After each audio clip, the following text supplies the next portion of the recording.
Om Swastiastu. Saudara, tentunya berjumpa kembali dalam Wacana Publik pada kesempatan kali ini bersama saya Dian Ariswari.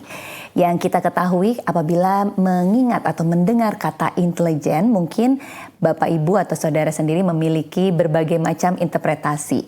Namun hari ini kita akan membahas mengenai intelijen dan juga bidang perdata dan tata usaha negara atau Datun, yang juga merupakan dua unsur penting dalam pelaksanaan tugas kejaksaan yang berperan dalam mendukung penegakan hukum secara preventif maupun represif. Bidang intelijen sendiri berfungsi melakukan untuk deteksi dini, kemudian juga pengamanan, penggalangan, serta pengumpulan dan analisis informasi untuk mengidentifikasi potensi ancaman maupun permasalahan hukum yang dapat merugikan kepentingan negara dan juga masyarakat. Sementara itu di bidang Datun memberikan peranan berikutnya, yaitu dalam bantuan hukum, kemudian juga pertimbangan hukum, pelayanan hukum, serta tindakan hukum lainnya untuk mewakili dan juga melindungi kepentingan negara atau pemerintah. Nah, untuk membahas lebih lanjut lagi sehingga kita bisa lebih memahami dan juga mengenal seperti apa sih sebetulnya peranan dari bidang intelijen serta Datun atau bidang perdata dan tata usaha negara pada kejaksaan dalam penegakan hukum, kita akan membahas dalam dialog Wacana Publik kali ini tentunya bersama dengan dua orang narasumber yang telah hadir. Langsung saja kami akan memperkenalkan narasumber yang telah hadir di studio TVRI Bali. Swastiastu. Swastiastu. Baik, yang pertama adalah yang di sebelah kiri saya, yaitu Bapak Kinan Abraham Siregar SHMH. Beliau adalah Kepala Subseksi 2 Bidang Intelijen dari Kejari Gianyar. Pak Bram, selamat datang di TVRI Bali. Ya, terima kasih. Kemudian juga di sebelah beliau ini sama-sama dari Kejari Gianyar ya.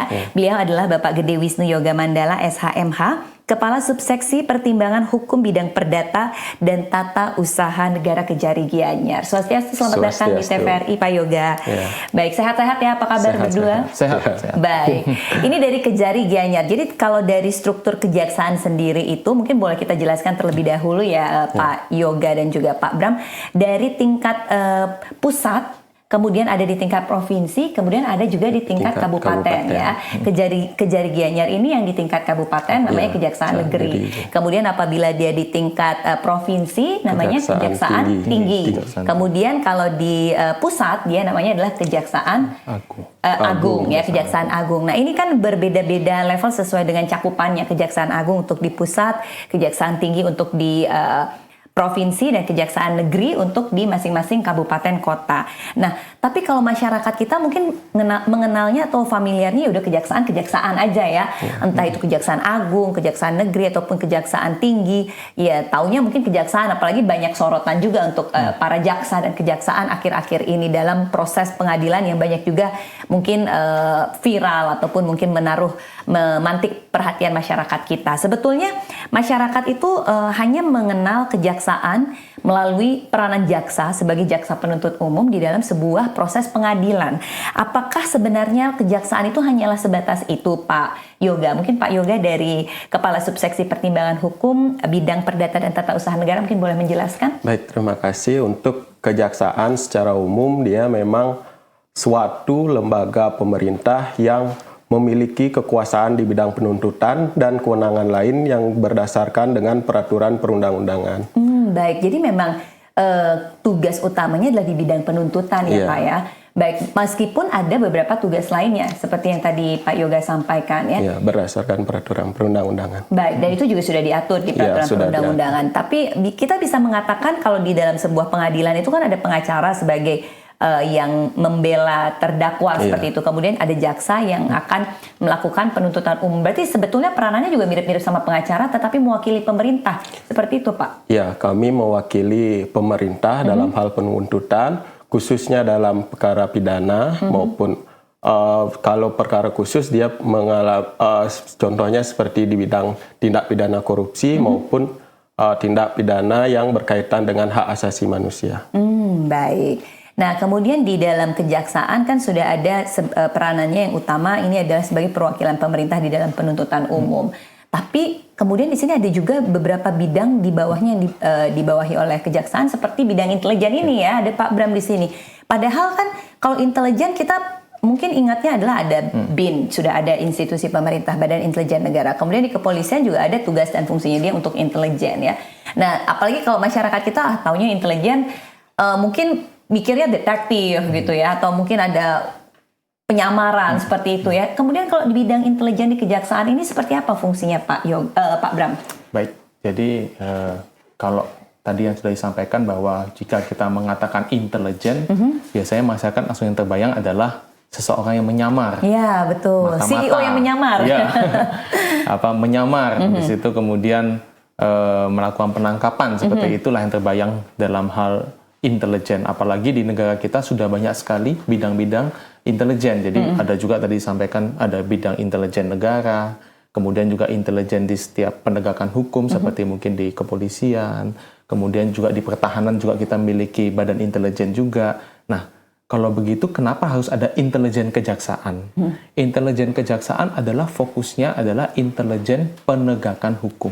Maksudnya apa? Tadi sudah disampaikan bahwa intelijen ini memiliki fungsi melakukan upaya preventif. Preventif pencegahan berarti ya, pencegahan terjadinya suatu pelanggaran hukum. Nah, disitulah peran intelijen itu. Intelijen kejaksaannya adalah bagaimana caranya kita bisa melakukan pencegahan atau preventif sebelum terjadi suatu adanya pelanggaran hukum. Caranya seperti apa? Nah, itu banyak sekali dia. Wah. Baik dengan hal-hal yang sederhana seperti melakukan penyuluhan hukum. Nah, tidak terbayangkan apakah penyuluhan hukum itu dapat bisa memberikan dampak mengurangi tindak pidana. Bisa saja kalau masyarakat kita tahu hukum, tahu konsekuensi, pasti akan menjadi suatu faktor adanya suatu kesadaran masyarakat terhadap suatu konsekuensi hukum, sehingga itu bisa mengurangi adanya suatu tindak pidana. Oh, wah menarik ya. Justru intelijen di bidang kejaksaan ini fokusnya adalah bagaimana mencegah ya agar tidak sampai terjadi pelanggaran hukum atau tindakan yang melanggar hukum. Saya pikir itu mungkin masyarakat juga berpikirnya adalah apabila sudah terjadi kasus ada pelanggaran baru intelijen kejaksaan ini di situ juga ikut berperan ya. Tetapi justru lebih mengutamakan fungsinya di preventif atau pencegahan ini ya. Ada banyak upayanya ya. Nanti sebelum dijelaskan kembali berbicara soal penegakan hukum di Indonesia, sebetulnya apa visi khusus dari kejaksaan Pak Yoga? Baik, untuk visi khusus dari kejaksaan seperti memberikan kemanfaatan, kemudian keadilan, dan memberikan kepastian hukum bagi penegakan hukum di masyarakat. Dan juga berdasarkan pada hati nurani, baik itu dari hati nurani aparat penegak hukum maupun hati nurani dari masyarakat itu sendiri. Apakah sudah memberikan keadilan dan kemanfaatan bagi mereka. Seperti itu. Kemudian apa saja sebetulnya kewenangan dari kejaksaan yang perlu dan penting diketahui oleh masyarakat kita? Tadi kan misalnya mewakili pemerintah di dalam proses penegakan hukum. Peranan-peranan apa lagi nih yang penting masyarakat itu juga harus tahu nih, Pak Yoga? Selain daripada bidang-bidang yang kami sampaikan tersebut, ada beberapa bidang yaitu pertama bidang tindak pidana umum, kemudian ada bidang tindak pidana khusus, kemudian ada juga bidang yang tadi disampaikan oleh rekan saya, bidang intelijen, kemudian ada juga bidang pemulihan aset, dan juga yang terakhir yaitu bidang pembinaan untuk khusus mengenai kepegawaian. Oh, jadi mencakup semua hal juga ya dia ya di kejaksaan ya. Berarti kita tidak menutup kemungkinan dan memang tidak hanya bekerja atau hanya berfokus ketika sudah terjadi pelanggaran hukum ya untuk teman-teman dan Bapak Ibu yang bekerja di kejaksaan ini ya. Di sebelum terjadinya pelanggaran hukum itu juga sudah dipikirkan seperti tadi yang disampaikan oleh Pak Bram. Intelijen ini salah satu fungsinya ya. Bagaimana bisa mencegah terjadinya pelanggaran hukum itu. Contoh nyatanya seperti apa sih Pak tugas dari intelijen di kejaksaan ini? Baik. Kalau kita berbicara tentang tadi intelijen itu bisa dimulai dari sebelum terjadinya suatu tindak pidana. Kita melakukan preventif dulu. Nah, jika memang sudah terjadi, maka kita melakukan langkah selanjutnya. Seperti misalkan kita tentu saja intelijen ini kalau di dalam kejaksaan itu sebagai bidang yang supporting. Kita tuh membantu semua bidang. Kita bisa melakukan pembantuan di bidang pidana umum dalam hal nanti melakukan penuntutan. Kita bisa melakukan bantuan di rekan-rekan di bidang datun, bidang pitsus. Misalkan di bidang umum itu, misalkan kita tentu saja dalam hal melakukan penuntutan nantinya dari bidang intelijen itu perlu melakukan suatu profiling. Terdakwa ini bagaimana orangnya? tujuannya apa? Nanti pada saat melakukan penuntutan, kalau misalkan masyarakat pernah melihat sidang itu kan pasti ada tuh alasan-alasan yang memberatkan, alasan-alasan yang meringankan. Nah itu pasti akan ada peran intelijen di mana melakukan profiling terhadap terdakwa ini. Apakah nantinya hukuman yang diberikan oleh bidang pidana umum ini dalam hal melakukan penuntutan sudah pantas? Karena tadi disampaikan oleh Pak Wisnu Yoga bahwa kita juga dalam hal melakukan penuntutan itu tidak hanya terfokus pada kepastian hukum, tapi kita melihat juga dari sisi keadilan. Apalagi dengan pemberlakuannya Kitab Undang-Undang Hukum Pidana dan Acara Pidana yang terbaru ini. Kita tidak bisa hanya fokus pada kepastian hukum, kepastian hukum. Karena pada akhirnya kita tetap mengutamakan yang namanya tadi hati nurani dan keadilan dari masyarakat itu sendiri. Nah itulah kalau di bidang pidana umum. Di bidang pidana khusus, di mana fokusnya adalah melakukan penindakan terhadap tindak pidana korupsi, tentu sebelum sampai itu kan jaksa bisa sebagai penyidik. Jadi tidak hanya melakukan penyidangan, tapi dia juga bisa melakukan penyelidikan dan penyidikan. Tentu pasti ini akan membutuhkan bantuan dari kami, dari bidang intelijen untuk melakukan profiling kembali terhadap target istilahnya. Nah, disitulah peran intelijen. Jadi kita tentu saja juga misalkan pada saat melakukan penuntutan atau pada saat melakukan penindakan ternyata ada tahanan atau mungkin terpidana ya yang kabur atau apa, kita juga memiliki peran yang namanya melakukan tindakan tabur atau kejar buronan istilahnya, melakukan penangkapan. Tapi itu juga kita tidak bergerak sendiri. Kami harus bekerja sama dengan instansi-instansi lainnya yang fokusnya pada penegakan hukum. Baik, cukup kompleks juga ternyata ya. Banyak betul ya tugasnya memang. Dan wewenangnya. Baik, nanti kita akan bahas kembali tentunya dalam dialog wacana publik. Jangan kemana-mana saudara, tetaplah bersama kami. Kami akan kembali sesaat lagi.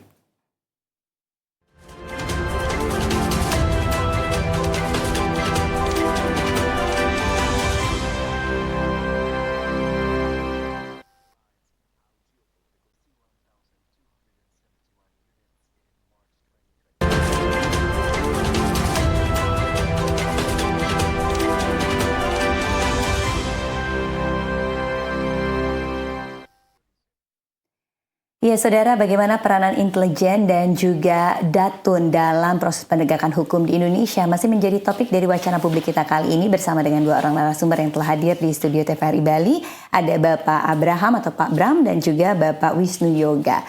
Nah tadi kita sudah membahas dengan Pak Bram bagaimana sebetulnya dalam menjalankan tugas khususnya di bidang intelijen ini sangat kompleks dan harus berintegrasi dan juga sangat berkaitan dengan berbagai macam bidang-bidang lainnya, bahkan mungkin instansi lainnya ya Pak ya.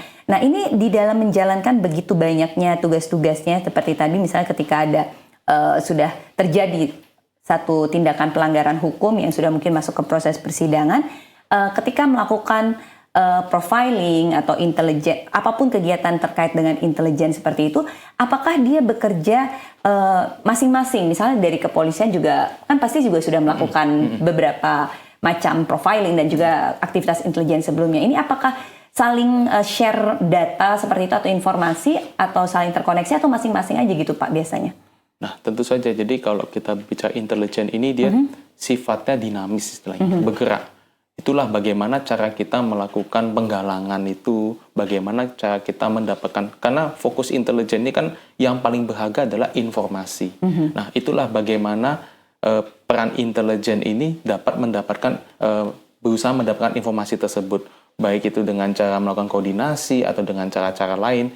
Nah, fokusnya memang kalau di kami adalah intelijen penegakan hukum. Jadi segala hal yang dapat bermanfaat dalam hal melakukan penegakan hukum ini, baik itu untuk bersifat mencegah atau melakukan melakukan represif.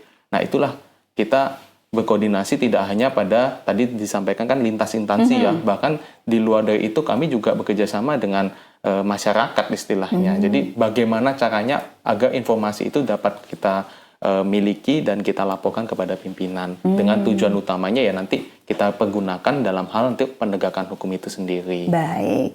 Nah ini tadi Pak Yoga kan saya kembali lagi tadi sempat menyebutkan ada beberapa bidang-bidang ya yang ada. Itu yang ada di Kejaksaan Negeri. Saya kembali lagi nih karena kita kan punya Kejaksaan Negeri, Kejaksaan Tinggi dan juga Kejaksaan Agung. Nah bidang struktur dari bidang-bidang ini apakah berbeda di setiap kejaksaan itu Pak? Di Agung, Kejaksaan Tinggi dan juga Kejaksaan Negeri Pak? Ya, sepengetahuan saya, untuk setiap bidang-bidang tersebut memang secara hierarki dari Kejaksaan Agung, Kejaksaan Tinggi maupun Kejaksaan Negeri dia notabene satu kesatuan, ya. Yang di mana Kejaksaan Agung pun ada daripada bidang-bidang tersebut, baik itu bidang tindak pidana khusus, tindak pidana umum maupun bidang intelijen. Kemudian diturunkan lagi ke Kejaksaan Tinggi, yaitu adanya asisten, yaitu asisten juga membawahi ada asisten di bidang PIDUM, Pitsus, kemudian intelijen dan lain sebagainya. Nah, kemudian kalau jaksa sebagai pengacara negara ini di suatu persidangan seperti itu, apakah bagaimana sebetulnya memposisikan diri sebagai jaksa itu fungsinya sebagai pengacara negara, Pak? Karena kan dalam hal ini di dalam sebuah persidangan terdakwa itu kan kita tetap ada asas praduga tak bersalahnya juga, atau mungkin memang juga dia bersalah. Nah, memposisikan diri itu seperti apa sebetulnya jaksa sebagai pengacara negara itu, Pak? Kalau jaksa sebagai pengacara negara, dia terlepas daripada jaksa di dalam melakukan penuntutan seperti di PIDUM. Nah, dia berbeda dengan jaksa di PIDUM. Untuk jaksa pengacara negara merupakan jaksa yang diberikan surat kuasa khusus dalam rangka penanganan perkara di bidang perdata dan tata usaha negara. Jadi dia bukan selaku penuntut umum secara umum sesuai dengan apa yang ada di pidana umum. Berarti jaksa ini bisa sebagai jaksa penuntut umum pada penuntutan umum ya, pada kasus-kasus yang bersifat umum ya. Kemudian jaksa sebagai pengacara negara pada tata usaha negara, perdata seperti itu ya, Pak ya. Oh, baik. Kemudian layanan apa saja yang bisa diberikan oleh Datun ini, Pak? Layanan yang bisa diberikan oleh jaksa pengacara negara yaitu penegakan hukum, kemudian ada bantuan hukum, ada juga pertimbangan hukum, tindakan hukum lainnya, dan pelayanan hukum. Nah, di dalam pertimbangan hukum itu juga dibagi dalam 3 item, yaitu legal opinion, pendapat hukum, legal assistant, dan legal audit. Nah, ini artinya untuk masalah-masalah yang terkait dengan urusan perdata dan juga tata usaha negara ya. Untuk mendapatkan layanan-layanan seperti itu, apakah masyarakat ada persyaratan khususnya atau bagaimana caranya untuk mengakses mendapatkan layanan tersebut, Pak? Masyarakat secara umum dapat langsung ke kantor kami ataupun melalui produk kami online, yaitu Halo JPN. Oh, baik. Dan itu juga disesuaikan ya dengan di mana lokasi terjadinya misalnya sengketa perdata maupun tata usaha negara tersebut ya. Nah, selain itu kan kita ketahui juga ada banyak proyek-proyek strategis ya, yang sifatnya ada yang nasional, ada yang mungkin sifatnya provinsi ataupun kabupaten. Kalau Datun ini tentunya kalau proyek-proyek strategis terkait dengan Datun ya, Pak ya. Bagaimana kemudian peranan Datun di dalam penanganan kalau ada sengketa atau permasalahan dalam khususnya proyek-proyek strategis? Kalau bidang Datun dia lebih ke pendampingan hukum dalam hal mendampingi dalam proyek-proyek strategis agar seluruh dokumen administrasi yang berkaitan dengan hukum berjalan sesuai dengan peraturan perundang-undangan. Kemudian untuk hal teknisnya dia memang diatur secara khusus lagi, baik itu oleh PPK maupun pengguna anggaran. Jadi kami hanya terbatas pada kelengkapan dokumen yang sesuai dengan peraturan perundang-undangan. Oh, berarti batasannya di kelengkapan dokumen ya. Kemudian kalau bidang intelijen sendiri berperan nggak, Pak, dari adanya sebuah proyek strategis? Kalau tadi kan dari Datun di kelengkapan dokumen. Kalau intelijen gimana kira-kira? Nah, baik, jadi sebelum saya mungkin menjawab lebih dalam terkait dengan peran intelijen dalam melakukan pengawalan proyek strategis daerah maupun nasional, jadi kita perlu ketahui dulu proyek strategis nasional atau proyek strategis daerah ini kan adalah proyek yang menggunakan anggaran negara. Jadi itulah dasar dari kami kejaksaan melakukan pengawalan ataupun pendampingan. Tujuannya adalah itu, anggarannya berasal dari negara. Jadi perlunya ada suatu pertanggungjawaban. Karena ini kan nantinya proyek ini pasti akan bermanfaat untuk dipergunakan oleh masyarakat itu sendiri. Betul. Nah, tadi disampaikan oleh rekan saya dari Pak Wisnu Yoga bahwa fokus dari bidang Datun dalam hal melakukan pendampingan itu adalah memastikan agar kontrak yang sudah ada dalam proyek tersebut sesuai dalam hal pengerjaannya. Nah, kalau begitu apa bidang intelijen? Apa peran intelijen dalam hal melakukan, kalau di istilah kami itu sebutannya adalah PPS atau pengawalan pembangunan strategis. Nah, di situ kami melakukan pengamanan terhadap proyek tersebut, namun kami sudah diberikan suatu batasan. Batasannya itu disebut, yaitu adalah AGHT, ancaman, gangguan, hambatan, dan tantangan. Jadi kita harus melakukan pendeteksi dan menindaklanjuti segala hal yang dapat mempengaruhi kelancaran suatu proyek strategis tersebut. Misalkan di Gianyar pada saat ini adalah ada suatu proyek strategis daerah, yaitu adalah pembangunan puspem dan juga pembangunan gedung GOR. Nah, di situ apa peran intelijen? Nah, di situ peran intelijen adalah melakukan deteksi terlebih dahulu. Pencegahannya ya, kira-kira apa ya? Kemungkinan dan potensi yang dapat mempengaruhi kelancaran suatu proyek ini. Apa kita melakukan seperti pemetaan itu ya? dulu. Kita lihat dari sisi mungkin yang hal yang mungkin dari sisi geografisnya, kemudian dari sisi mungkin ada sosialnya, kemudian misalkan ini sering juga terlewatkan. Jadi misalkan dalam hal pembangunan itu kan pasti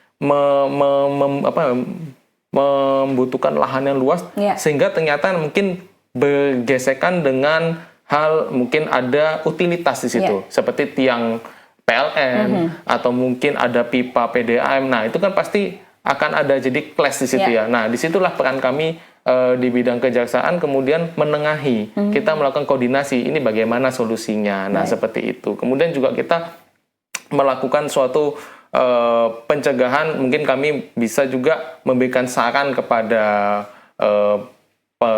pelaku proyek itu, kita ingatkan jangan sampai dalam hal pelaksanaan proyek ini sampai terjadi tindak pidana suatu tindak kriminal.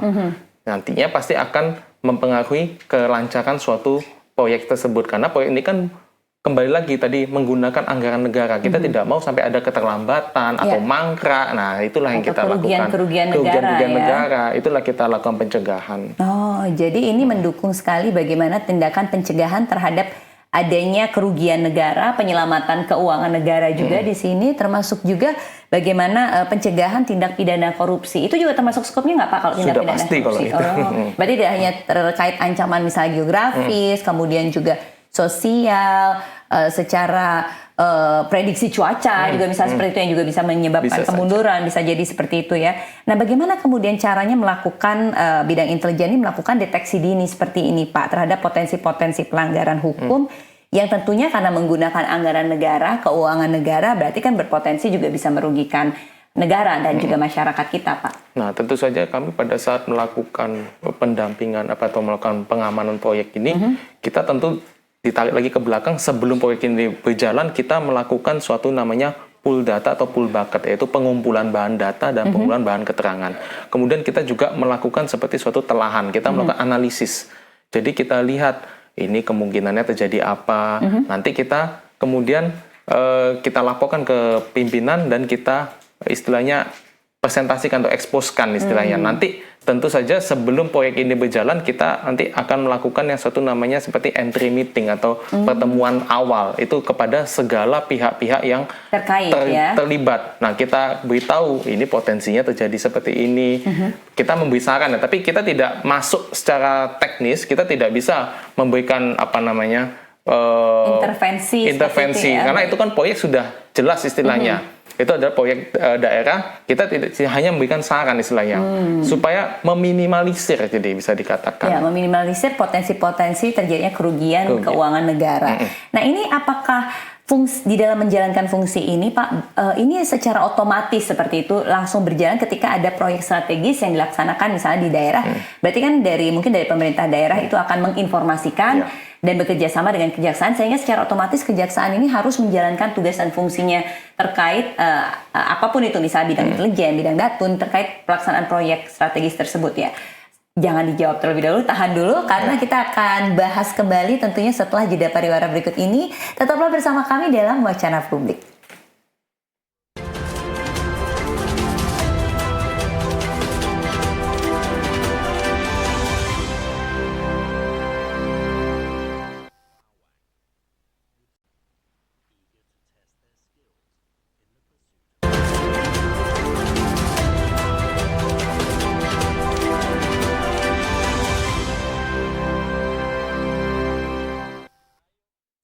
Ya, bagaimana peranan intelijen dan juga bidang datun di dalam proses penegakan hukum, khususnya di sini adalah dalam bidang kejaksaan, masih menjadi pembahasan kami dalam dialog wacana publik. Dan tadi kita sudah membahas dengan Pak Bram dan juga Pak Yoga terkait khususnya di sini terakhir mengenai bidang intelijen. Misalnya salah satunya adalah di dalam memberikan pendampingan maupun saran terhadap proyek-proyek strategis.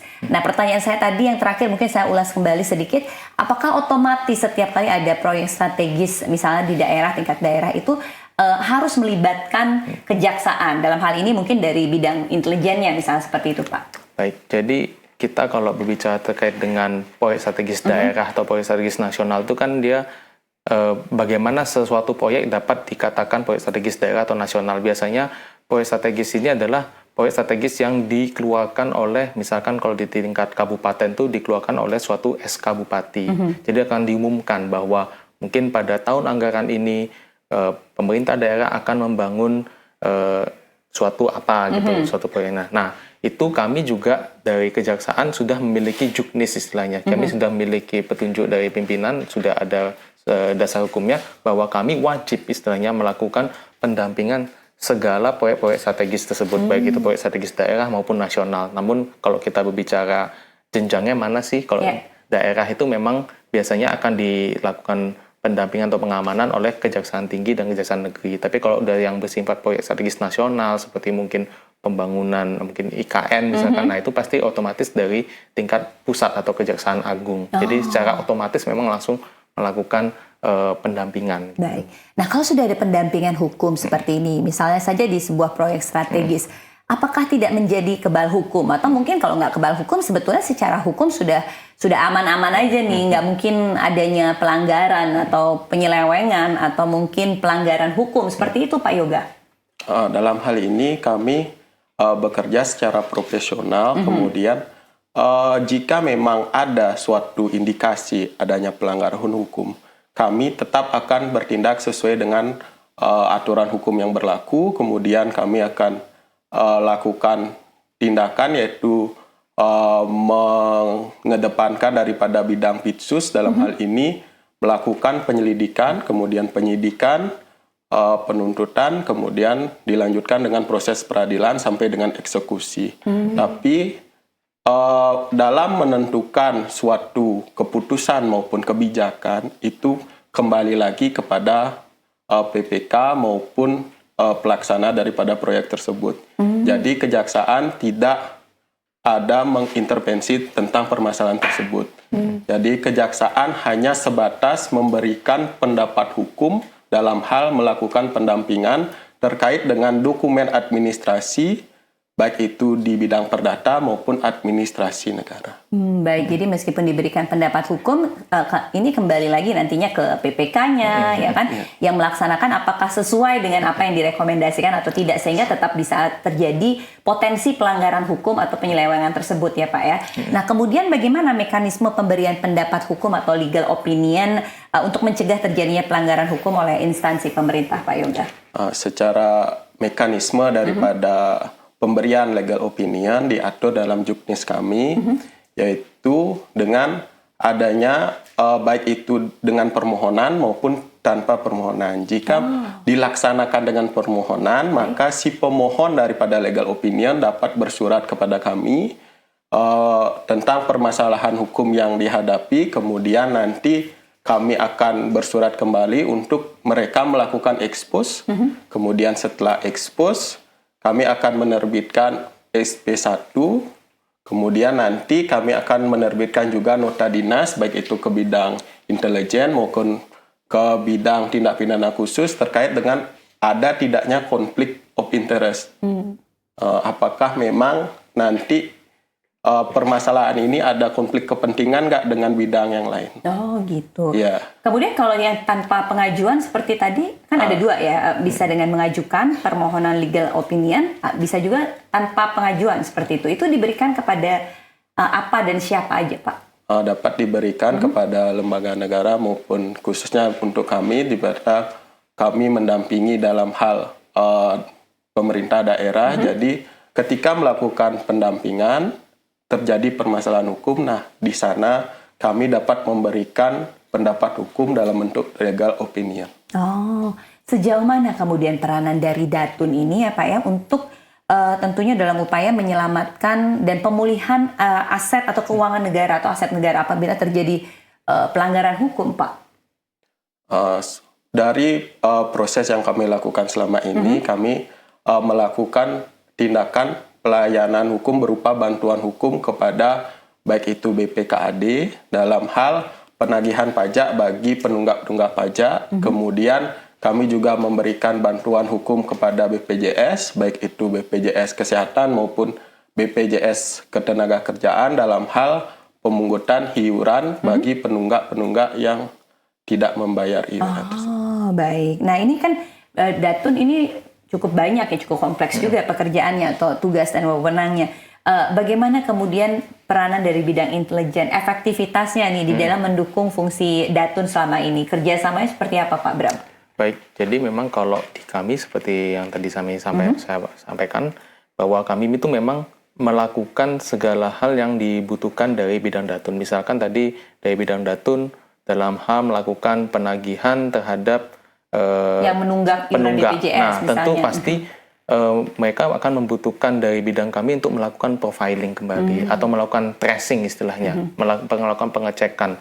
Ini mungkin lokasinya di mana, karena itulah kalau di bidang intelijen memang sebenarnya fokus kami banyak tugas di lapangan istilahnya.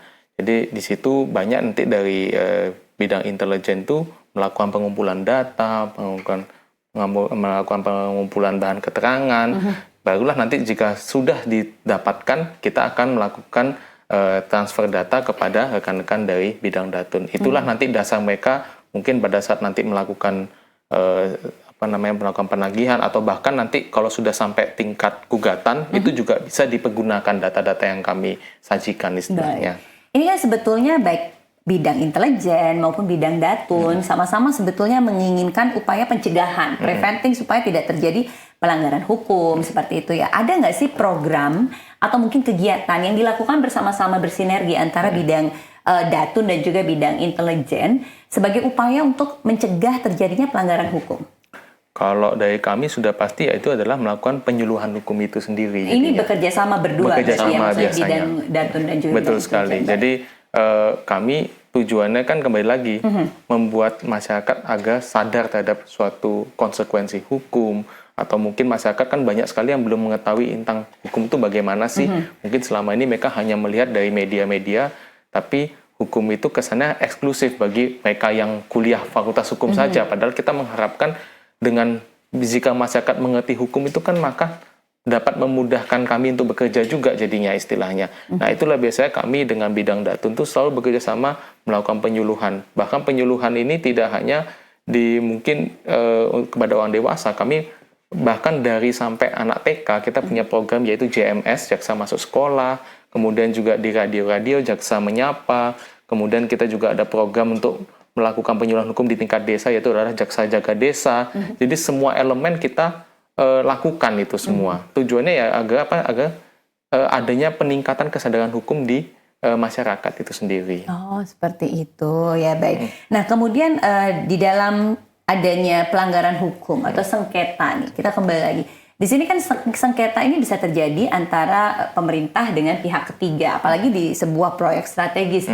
Baik itu nasional ataupun daerah. Jadi ada sekali potensi untuk terjadinya sengketa dengan terkait pihak ketiga. Bagaimana kemudian peranan dari Datun ini berkontribusi untuk menyelesaikan permasalahan terkait sengketa ini antara pemerintah dengan pihak ketiga, Pak Yoga? Nah, baik, untuk penyelesaian sengketa penyelesaian sengketa itu dapat dilakukan dengan cara non-litigasi maupun litigasi. Kalau non-litigasi kita masih dalam dengan mediasi, dengan sarana mediasi, apakah bisa diselesaikan dulu secara memberikan kemanfaatan bagi masing-masing pihak. Kemudian kalau memang tidak ditemukan juga jalan keluar, nanti kami akan diberikan surat kuasa khusus oleh pemohon, dalam hal ini pemerintah daerah. Nanti kita akan mewakili pemerintah daerah dalam melaksanakan sesuai dengan apa yang telah diamanatkan dalam undang-undang, yaitu dengan melakukan acara di pengadilan. Baik. Meskipun pemerintah daerah kan juga punya tim hukum sendiri ya Pak ya, ini juga tetap berarti bersinergi dengan bidang datun di Kejaksaan Negeri, seperti itu Pak? Kami selalu menjalin komunikasi dan koordinasi dengan baik dengan bidang hukum yang ada di kabupaten, yaitu di Kabak Hukum. Mereka selalu menjalin komunikasi yang baik dengan kami. Jika memang ada permasalahan hukum di daerah, mereka beberapa kali juga meminta pendapat maupun meminta saran kepada kami. Baik, nah ini di dalam memberikan legal opinion atau di dalam menjalankan tugas dan juga fungsi kan kita harus memastikan sekali bahwa yang disampaikan itu atau apa yang diberikan itu sesuai dengan kualitas ataupun objektivitas pertimbangan hukum yang diberikan kepada pemohon. Ini bagaimana caranya menjaga Pak objektivitas, kemudian juga kualitas daripada yang pertimbangan hukum yang kita berikan, khususnya terhadap pemerintah ya misalnya di sini.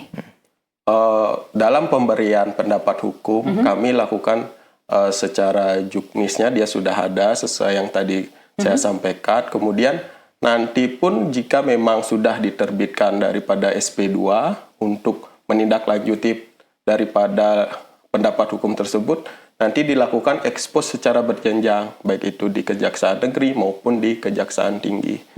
Jadi setiap keputusan sudah dievaluasi juga oleh pimpinan kami. Oh baik, ini kan kita sama-sama ingin tentunya menciptakan sebuah tata kelola pemerintahan yang baik, yang bersih ya, good governance seperti itu ya. Jadi tidak sampai terjadi penyimpangan hukum ataupun pelanggaran hukum.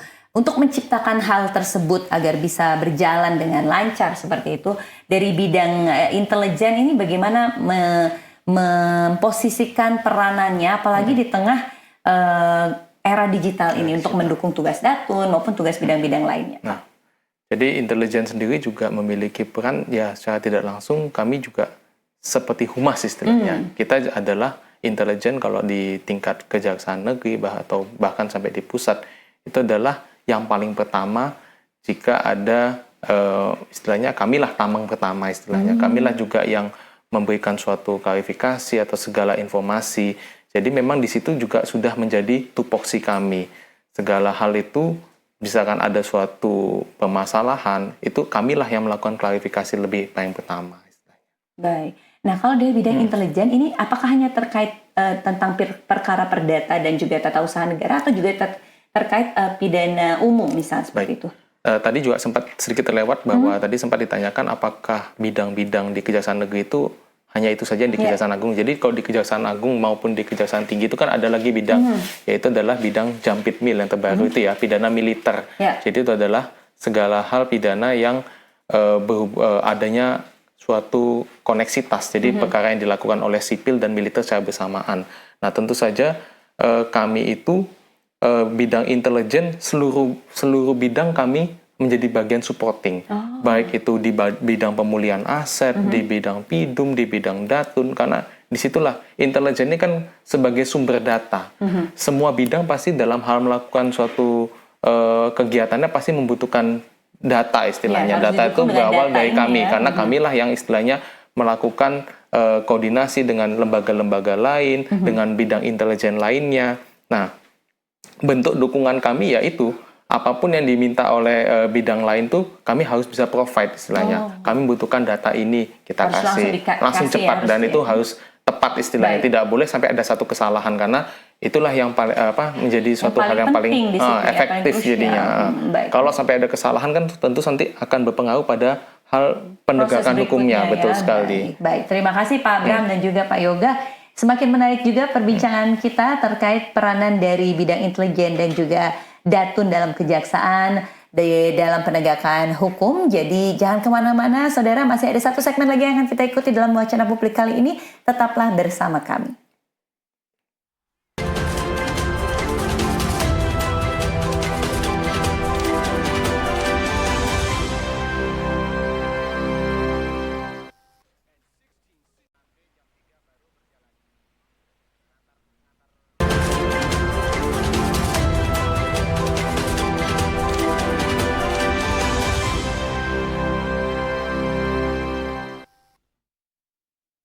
Ya, saudara, tentunya di dalam menjalankan tugas dan fungsinya, lembaga kejaksaan ini melakukan penegakan hukum secara preventif maupun juga represif. Dan ini di dalam menjalankan tugasnya didukung salah satunya adalah dengan pelaksanaan fungsi dan tugas dari bidang intelijen dan juga bidang Datun atau bidang perdata dan tata usaha negara.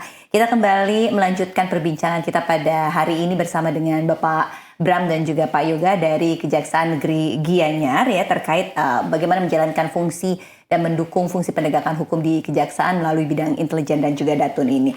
Nah, kalau tadi Pak Yoga sempat menyampaikan bahwa memang kita harus juga melihat apakah ada konflik kepentingan di sini kan, apakah ada tujuan-tujuan kepentingan lainnya di sini juga harus dideteksi. Ketika memberikan pendampingan terhadap proyek, apalagi itu proyek strategis ya, proyek strategis daerah seperti itu, di mana bidang Datun ini memberikan legal opinion, kemudian memberikan bagaimana pendapat-pendapatnya terkait kelengkapan dokumen dan juga keresmian dari dokumen itu, bagaimana kalau misalnya ada pendampingan seperti itu, bukankah justru nanti akan ada potensi menimbulkan konflik kepentingan, Pak? Karena akan berkaitan juga dengan pihak ketiga di sana juga, ya kan, dengan pemerintah, seperti itu, Pak.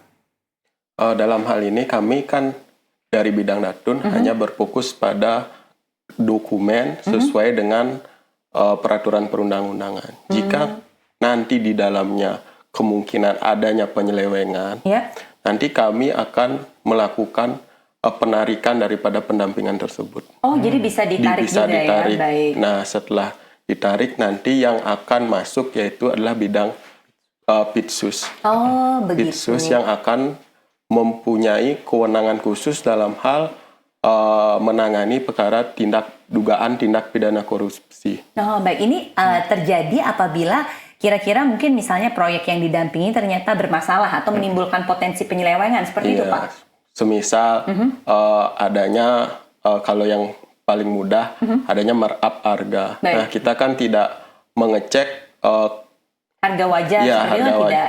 Nah, kita tidak juga mengecek untuk material daripada dokumen tersebut. Kita hanya mengecek pada formilnya saja, bahwa dokumen itu sudah sesuai dengan step-step yang ada dalam pembentukan kontrak, kemudian peraturan-peraturannya sudah sesuai. Nah, kita hanya sebatas itu. Oh, baik. Hanya sebatas kelengkapan dari segi dokumen seperti itu ya? Yang memenuhi dengan apa yang telah ditentukan oleh undang-undang.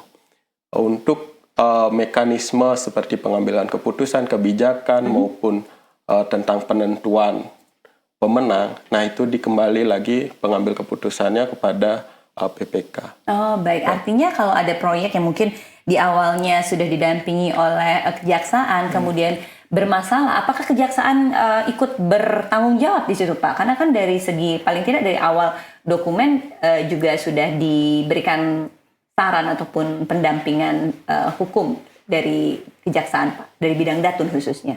Nah, dalam hal tersebut kan kami hanya menyampaikan pendapat kami secara hukum. Baik. Nah, jika memang itu tidak diindahkan atau memang ada indikasi penyelewengan, nah kami tidak bertanggung jawab untuk hal tersebut. Baik, karena memang hanya sebatas memberikan saran hukum saja ya, karena pelaksanaannya kembali lagi ke PPK, baik itu penjabat pembuat komitmen itu ya, apakah sesuai, dan tadi juga Bapak sampaikan tidak sampai misalnya bagaimana proses pengadaannya, ya hanya ke dokumennya saja, bahwa memang harus ada proses pengadaan, dokumen-dokumen seperti apa, seperti itu ya, Pak ya. Baik, kemudian ke Pak Bram lagi nih, Pak Bram. Pak Bram, dengan adanya bidang-bidang yang banyak sekali nih di Kejaksaan Negeri, khususnya bidang intelijen, kemudian juga bidang Datun, kira-kira apa sih kebermanfaatan yang diberikan kepada masyarakat melalui bidang intelijen dan juga bidang Datun kepada masyarakat kita? Baik, kalau kepada masyarakat tadi kembali lagi, kita adalah corong utama dalam hal memberikan suatu pemahaman hukum bagi masyarakat. Selain itu, bidang intelijen maupun Datun tadi juga diberikan mandat untuk melakukan pendampingan maupun pengamanan terhadap proyek-proyek strategis daerah maupun nasional. Nah, itu kan kembali lagi kepada manfaat untuk masyarakat kembali. Jadi, kemudian tadi juga di bidang Datun, dia juga memiliki peran dalam hal jika masyarakat masih kebingungan dalam hal bidang suatu pemahaman hukum, mereka juga sudah memiliki fitur yaitu tadi dikatakan Halo JPN. Kemudian kalau di bidang intelijen, kami pun juga sebagai bidang yang menerima aduan apabila misalkan ada masyarakat yang merasa kejanggalan pada suatu di daerahnya. Mungkin misalkan kok ini ada proyek yang begini, ada segala keluhan. Nah, kami ini sering sekali mendapatkan banyak sekali masukan dari masyarakat terkait dengan aduan-aduan apapun itu. Bahkan di bidang intelijen sendiri sempat menerima aduan hal yang sepele ya kesannya, seperti pembulian. Nah, pembulian di sekolah. Nah, itu akhirnya laporan pengaduan itu sampai ke kami dan kami ya namanya pengaduan itu apapun itu bentuknya kami tidak bisa mengabaikan. Maksudnya fokus di intelijen ini hal-hal yang kecil dari sampai hal yang pembulian, bahkan sampai misalkan ada dugaan mungkin penyelewengan dana macam-macam atau mungkin ada proyek yang mangkrak, itu kami terima semua. Jadi intelijen ini segala macam kami terima. Bahkan sampai hal-hal ada parkir sembarangan, ada lampu kota yang kok tidak nyala atau air mampet. Jadi hal semua pun itu karena kenapa? Itu kan kembali lagi kepada bagaimana suatu pemerintah melayani masyarakatnya. Nah, kalau misalkan ada satu hal yang dianggap kok ini tidak terpenuhi, nah kami juga sebagai corong istilahnya, kami juga menerima segala hal, nanti akan kami lakukan klarifikasi terhadap, ini kita tanya, ini pada bidang apa nih yang menangani, ya, nanti kita tanya, ini kenapa, seperti itulah. Nah, jadi. Pak Bram menyampaikan ini pada bidang apa nih yang menangani, misalnya seperti itu. Nah, bagaimana kemudian masyarakat kita ini bisa memanfaatkan layanan dari bidang intelijen ataupun bidang datun? Sebetulnya bisa nggak sih atau hanya terbatas pada hanya pemerintah saja yang dilayani, Pak? Maksud saya itu masyarakat secara perseorangan ataupun kelompok seperti tadi yang disampaikan baik itu Pak Yoga ataupun Pak Bram. Nah, yang terutama adalah bidang intelijen. Ini kan punya banyak data yang bisa untuk mensupport apapun itu ya kan. Kalau masyarakat kita apakah dapat akses atau bisa memanfaatkan layanan dari bidang intelijen maupun datun, Pak Bram? Ya, jadi bisa saja. Jadi istilahnya kalau memang dari masyarakat membutuhkan kejelasan suatu permasalahan, itu bisa langsung mengadu pada kami, atau mungkin langsung datang ke kantor kami, kemudian meminta data, itu bisa saja. Jadi istilahnya kamilah sebagai hal intelijen ini agar tidak mubazir istilahnya. Kami sudah memiliki banyak data, dan itu pun data itu nanti akan dikembalikan untuk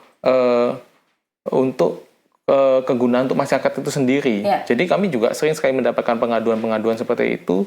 Kita akhirnya jelaskan, oh ini akibat ini, gitu misalkan. Baik, jadi transparansi juga jadinya untuk masyarakat kita ya. Baik. Mungkin terakhir ada pesan yang ingin disampaikan kepada masyarakat, Pak Yoga dari bidang datun Kejaksaan Negeri Gianyar. Silakan. Yang ingin saya sampaikan pada masyarakat, yang pertama, jika nanti memang ada permasalahan hukum yang berkaitan dengan keperdataan, nanti bisa langsung ke kantor. Jangan merasa bahwa kantor kejaksaan itu menyeramkan atau orang-orang masyarakat gitu ya, yang ke sana itu adalah masyarakat yang terlibat dalam permasalahan hukum. Ya, baik. Padahal di sana juga ada edukasi hukum yang dapat kami berikan dalam rangka memecahkan masalah hukum yang terjadi di masyarakat. Jadi jangan takut ataupun jangan segan untuk ke kantor kami. Baik, mungkin terakhir singkat dari Pak Bram, ada nggak rekomendasi untuk meningkatkan sinergi antara intelijen dan juga datun dalam mendukung penegakan hukum, Pak? Ya, tentu saja untuk dari kami itu tidak secara otomatis sudah pasti kita harus saling membutuhkan istilahnya, baik itu datun maupun intelijen, bahkan tidak hanya datun dan intelijen, pada bidang-bidang lain tuh kami tuh satu kesatuan, satu tubuh. Satu saja ada yang tidak berfungsi, maka pasti akan pincang istilahnya. Jadi bidang ini tidak ada yang namanya bidang ini paling bermanfaat atau bidang ini yang paling berjasa. Itu semua misalkan ada, bahkan misalkan dalam hal penuntutan, dalam persidangan, itu sudah pasti yang bekerja itu adalah seluruh bidang. Karena tapi kan mungkin dilihat kalau dalam hal penuntutan, oh berarti ini bidang PIDUM saja. Padahal di balik itu semua tentu sudah ada serangkaian masing-masing bidang itu memiliki perannya sendiri-sendiri. Tapi tentu saja itu adalah satu tubuh istilahnya. Baik. Terima kasih banyak tentunya Pak Bram dan juga Pak Yoga telah hadir. Terima kasih.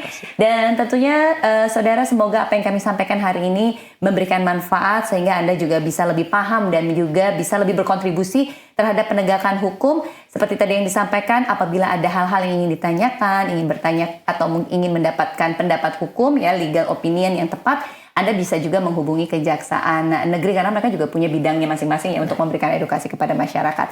Dan semoga apa pembahasan kami hari ini terkait bidang intelijen dan juga bidang datun yang mendukung kejaksaan di dalam proses penegakan hukum bisa memberikan manfaat dan juga semakin membuka pengetahuan kita bagaimana kita bisa berkontribusi di dalam menjaga pembangunan nasional maupun pembangunan daerah. Saya Dian Ariswari pamit undur diri. Sekali lagi terima kasih Pak Yoga dan juga Pak Bram. Kita tutup dengan Prama Santi. Om Santi Santi Santi Om.